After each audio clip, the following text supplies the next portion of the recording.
Hello, chess family. It's me, National Master Jesse James, and today we're going over my very famous French trap and the Monte Carlo variation, where I got to actually beat a GM this time, a relatively strong one around 2,900. And well, let's go ahead and learn it. Hopefully, you can get it in your games whenever you're playing the Monte Carlo attack. Here we go. In this game, I started with e4, e6, the French defense. Of course, what's better than one pawn in the center? Two. Black plays d5. And here we're going to go ahead and play the exchange variation with pawn takes, and now we make it the Monte Carlo or the isolated pawn with pawn to c4. You know, I love to play this. It gives great attacking chances here for white. And I don't care if you're a grandmaster, I'm still going to play it because I love to attack. And here my opponent played one of the best variations for black in this. He gets very much a big lead in development and plays bishop b4 check. Very good move. I defended with knight c3, knight f6, knight f3, and here he castled. So you can see I'm already behind development, but that's okay. This is actually part of the trap here that I am setting. And here, what's the next piece I want to move? I want to move my bishop so I can castle. So I went ahead and played bishop to d3. And here, a lot of people don't like this move too much because here black is going to play what, exactly what the grandmaster plays. D takes on c4, so my bishop has to move twice. I'm actually okay with this because, well, the bishop is good on h7, and it's also good on c4 over here. So, okay, whatever. Bishop takes on c4. I now have the isolated pawn, which, again, I'm not too worried about playing with. And he kept the attack going. He's going to keep making threats and threats. The longer my king is in the center, the weaker it's going to get. So I need to make sure that I do get my king out there before he just gets too much development and then crushes me. So here, I went ahead and played, after rook e8 check, the next piece I want to move is my bishop. So I went ahead and played bishop to e3. And this is exactly where the trapping move comes from. The bishop on e3, it's definitely not the best square for the bishop. And so here, a lot of times they go ahead and put pressure with on the bishop with the knight. And here they could go knight g4 or knight to d5. In this game, my grandmaster opponent went ahead and played knight to d5 here. And it's a very strong move. I mean, look, it's attacking on e3. It's attacking on c3. Obviously, I could take on d5 here, but this would only help develop the queen here. And again, I just don't like this position. After castles, bishop g4 ideas. After bishop takes, pawn takes, bishop g4. Again, black definitely is not looking bad in these variations. So here, I've played this quite a bit. I was tired of trying to defend with queen to d2 or, all these other ways to try and protect myself. You know what I said? You know what? I'm a aggressive player. I'm going to go ahead and play with my instincts, and I'm just going to go ahead and castle. You know what? Take the pawn. I said, I want to attack, so here, take the pawn, and we'll see who wins. And here, well, taking the pawn is actually taboo or not good for you. And so a lot of people will take a pawn and get into this lost position. Here we're going to find a brilliant move in this game, too.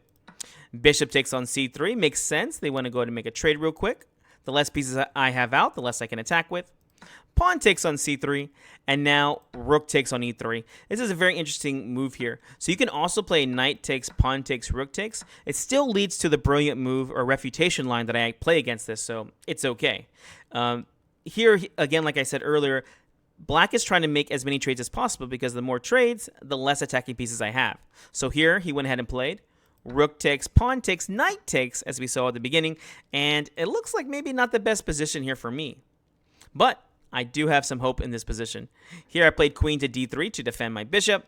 Knight takes on f1, rook takes on f1, and here my opponent went ahead and played knight to d7. I mean, here, if you go back one move, I am very happy with this position. Here I have like a plus 1.5, which is cool because anti-down a pawn, it should say negative.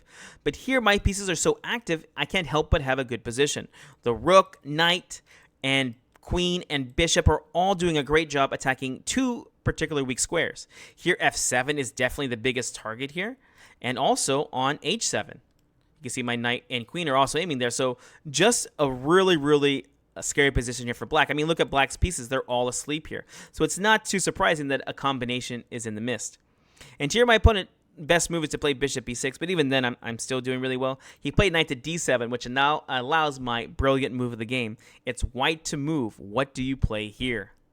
All right, guys, if you haven't already, go ahead and give me that like and subscribe. Remember, liking is going to share this video with other chess players. All right, so what's the brilliant move here? Here you actually get to play bishop takes on f7 here. And believe it or not, taking the bishop is actually going to be losing. Unfortunately for me, my Grandmaster opponent is a very strong player, so they played the best move, which was king to h8. But here I know someone's asking, what happens if they take? Taking will lead to losses in all positions. Here you simply go knight to g5 for a double check here with the knight and the rook here. If the king tries to run back to his castle, it doesn't work here. Queen to h7 is check and mate, dear lord. And, running to the center is not going to be good either. If the king goes to e7 here, which is basically the only move, the queen hunts down that king. Queen e4 check. If the king goes to d6, checkmate in 1.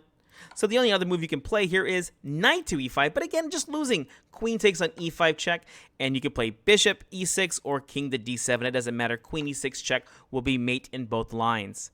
So taking that bishop is definitely not good. Definitely a Greek gift looking idea.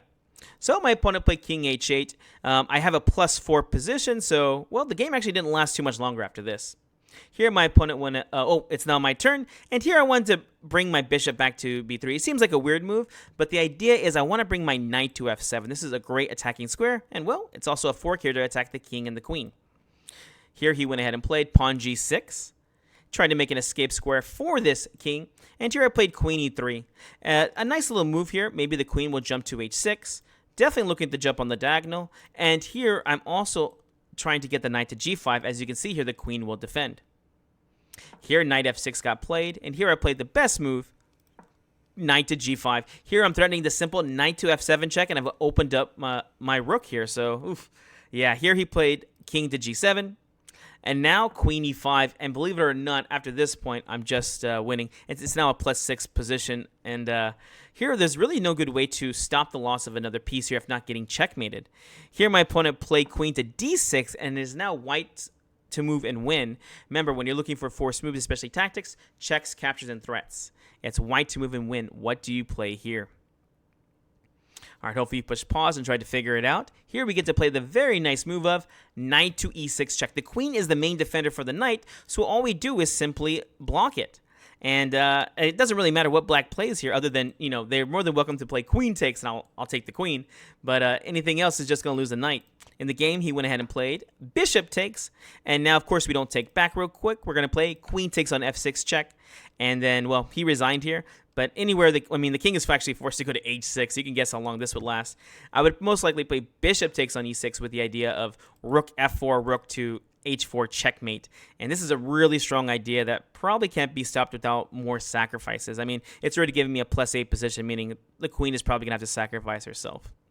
All right, guys, hope you enjoyed this. This was my famous French trap in the Monte Carlo variation. Basically, you allow yourself to get pinned and then allow them to win a pawn. After that, you get so much activity in these variations that, you're basically going to be able to play bishop takes f7 and get that brilliant. I have many games showing and demonstrating this very fun idea. All right, guys, we'll see you in the next video.